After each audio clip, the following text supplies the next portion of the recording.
geht's aber weiter. China's revolting spit oil and gutter oil and wilds will never go away.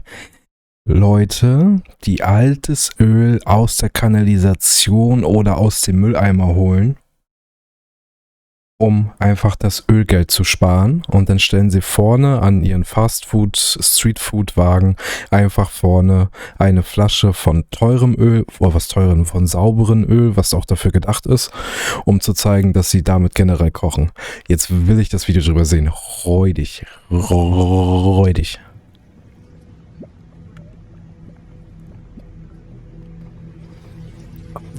Digga, ich glaube, so sieht das an der Stelle aus, wo man mit der Klobürste im Klo nicht hinkommt. Räudig, und da schöpfen die ihr Öl raus. This is gutter oil being collected.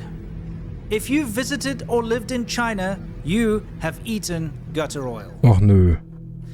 What you see here is a restaurant worker straining out used chili oil from a trash can.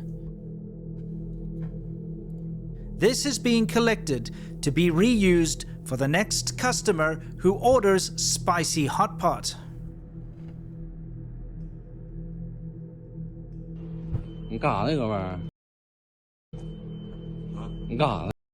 China habe ich total eklig und räudig gefunden.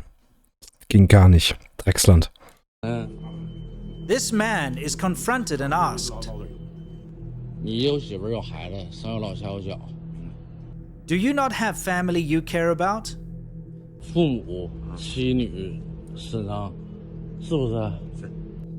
understand it's difficult to make money these days, but how would you feel if your elderly parents, your children and relatives ate this poison?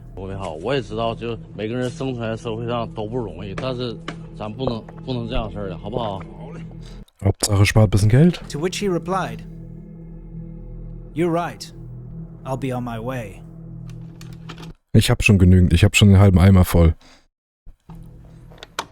Gutter oil, or digoyo, is a huge issue in China. And it's a problem that hasn't gotten better. It's actually gotten worse. Here's the thing about gutter oil, okay? For those of you who are not familiar with gutter oil, this is something that is very, very common in China. And there are a couple of types. We're going to be talking about gutter oil and spittle oil, or I suppose you could say saliva oil are the two major ones. How is it that we ever got to this point? Just trying to get some work done.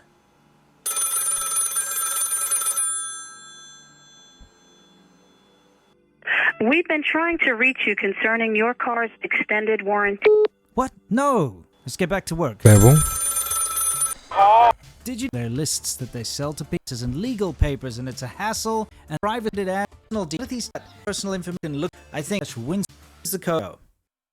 So gutter oil is when people take oil and sludge and grease and so on from the sewers, okay, or from grease traps outside of restaurants. Basically lift a manhole cover, dig in there, get the grease and the oil that's trapped in there, put it in buckets, take it off and sell it to a processing plant, which then goes and processes this oil into something that looks brand new. And it can be done.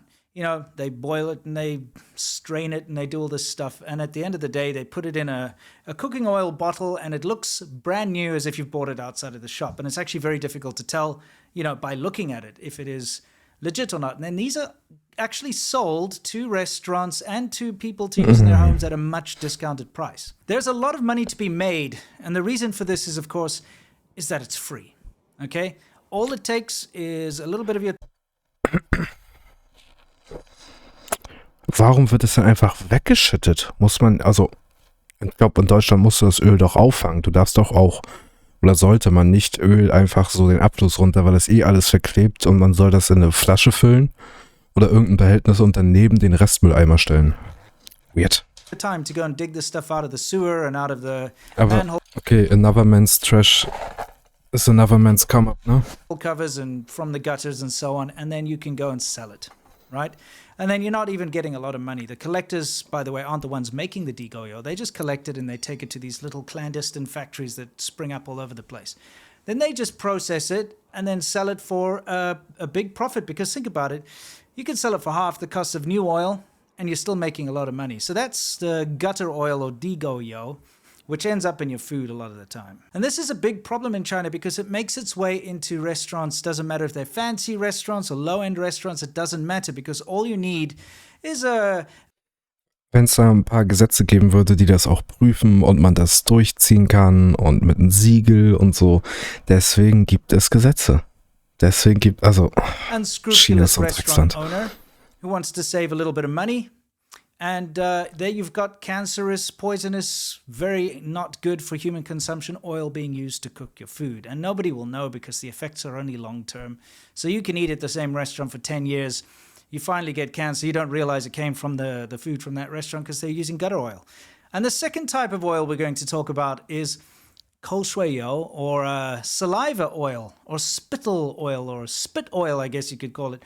And what this is it's very common in specifically restaurants that have some kind of a chili or a spicy hot pot dish. You know, hot pot in China Nein, is very, von denen habe very ich auch popular, gegessen. and that's when you get a broth or a soup and you boil it on the table and you take bits of meat and vegetables and you dip it in the boiling hot soup and it cooks the meat and then you eat it, right? So when you're finished, you don't drink the soup. What's left there, the broth, which has got chili oil, if you got the spicy one, which is very popular in places like Sichuan, for instance. You've got that chili oil sitting there on the table. The waitress takes that away to the kitchen. And then what they do very often is they just right then and there take that same chili oil or that same broth and put it into a new one to go take out to someone else's table. So they're reusing this, the same oil and broth that somebody's been, sticking their spit and mouth and food and whatnot in. It's really disgusting because there you go, sit down in the restaurant, this brand new pot comes onto your table, but it's actually secondhand. But of course, the reuse of chili oil is very common, and if you can't just quickly reuse it, some restaurants, in fact, quite a number of restaurants, if all this footage is to be believed, you'd simply go out into the trash and collect this chili oil from either their own restaurant, where they've thrown stuff away, or from competing restaurants, because, hey, you don't have to pay for chili oil if you can just dig it out of the trash. And it's very Und dann wurde ich da in China vollgequatscht und dann wollten die mir sagen, dass es besser ist, dass jeder einzelne Bürger für sich darauf achten sollte, wie es mit der Umwelt ist. Und dann sieht man ja, wenn du keine Gesetze und keine Regeln und keine Durchsetzung für diese Regeln hast, ist das komplett egal. Wenn es ums Geld geht, ist das komplett egal. Wenn ein Arbeitgeber dir nur 1 Euro oder weniger als 1 Euro die Stunde bezahlen könnte, dann würde er das machen. easy because, you've got these trash cans, as you can see here, and they're just full of slop, all the leftovers that's been thrown in there from the restaurants. And because of the properties of oil floats to the top, so it's very easy to just skim it off. And that's what you see these ladies doing here, is they very easily just skim the chili oil from the top, put it in a bucket, and they could take it back into the restaurant. In fact, you can see it over here, the restaurant workers even wearing their uniforms, taking the used spit oil back into the restaurant to then be served to new customers that walk through the door. And it is disgusting. But we all know about this. I'm sure everybody is aware of the gutter oil problem in China and the spit oil problem in China.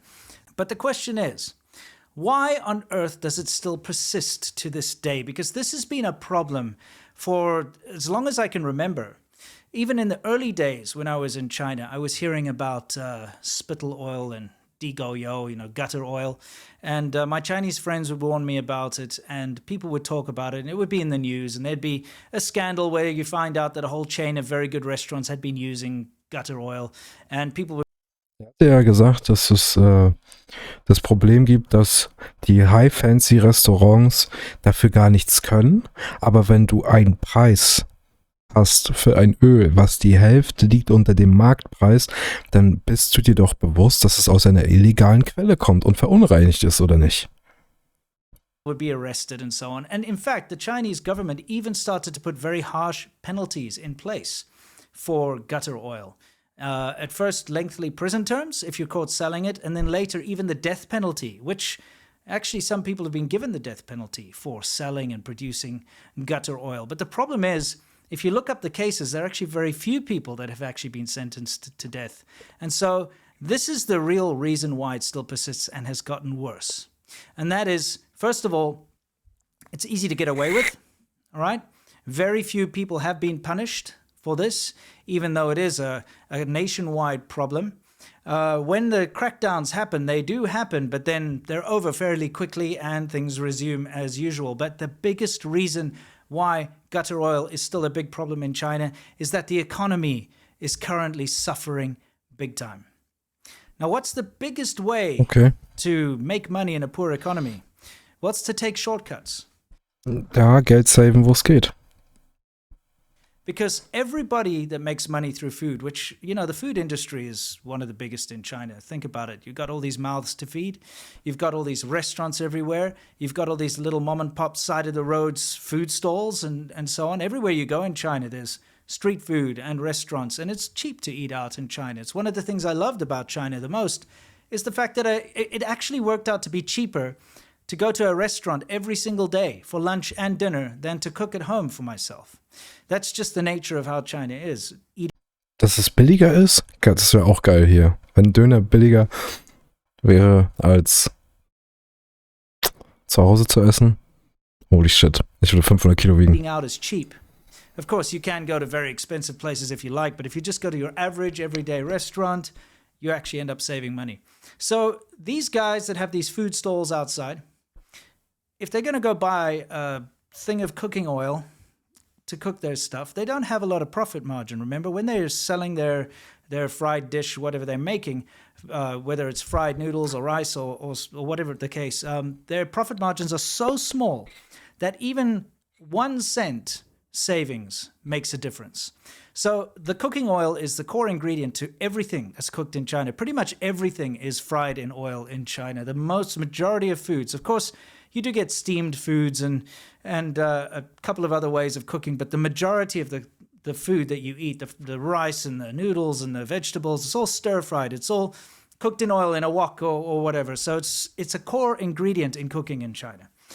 So you have to use it, right? And if you're running a small little side-of-the-road food stall, the only way for you to actually make profit is to cut down your costs. And since that's your biggest consistent cost is the oil, go ahead and pay half or a quarter of what you would for real oil for the gutter oil. That's why it's so prolific. And then the restaurants have to turn a profit. They're not making a huge profit off of their meals. They've got waiters to pay and waitresses to pay and so on.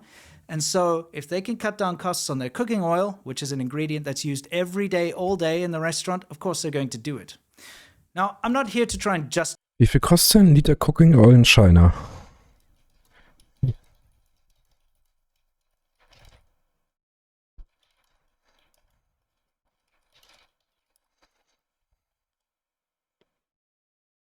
Muss ich wieder Google fragen.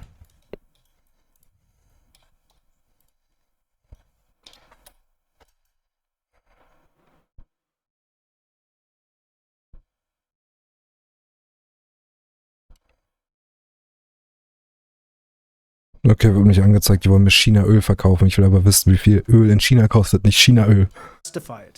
Was anderes. It's an abhorrent practice. It's terrible. But I'm explaining to you why it still persists to this day in China, and specifically now, because the economy in China is suffering a lot more than you would ever realize. I've been talking to a lot of my friends in China. Just remember, I lived in China for 14 years. I've got a lot of friends, ex-colleagues, people I've known for the longest time, old students and so on. And the younger people specifically are complaining about how the economy is really hurting at the moment. And it's not something you'll get through the news. It's not something that the Chinese government will ever admit. They just want you to believe that the GDP keeps going up and up and up. But it's actually far worse than you know. A lot of places were hit hard by COVID. A lot of businesses shut down permanently because of COVID. And a lot of the restaurants that managed to survive only managed to survive by cutting costs, like skimping on ingredients, buying lower quality stuff. And you see this across the board in China. Fake booze, fake vaccines, you know, all sorts of horrible little shortcuts that lead to bad decisions that affect people's health. So that really is the reason why this gutter oil is not going to go away. And the gutter oil syndicates are more and more sophisticated than before.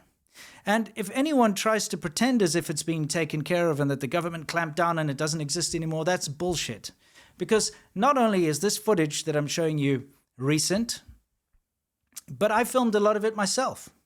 I filmed this stuff with my own eyes. Now, if me, just a single individual walking around in the streets of China and specifically living in one of the best, most prosperous, biggest, brightest cities of China, Shenzhen, if I saw it on a regular basis, so much so that I've got footage that I filmed myself and something that I would be commonly just scoffing at and saying, oh, there we go, gutter oil again. If I, as a single individual, could see that, just imagine how widespread it is across the country. And I mean, these clips that you see here are a bit of an indication as to how widespread it is.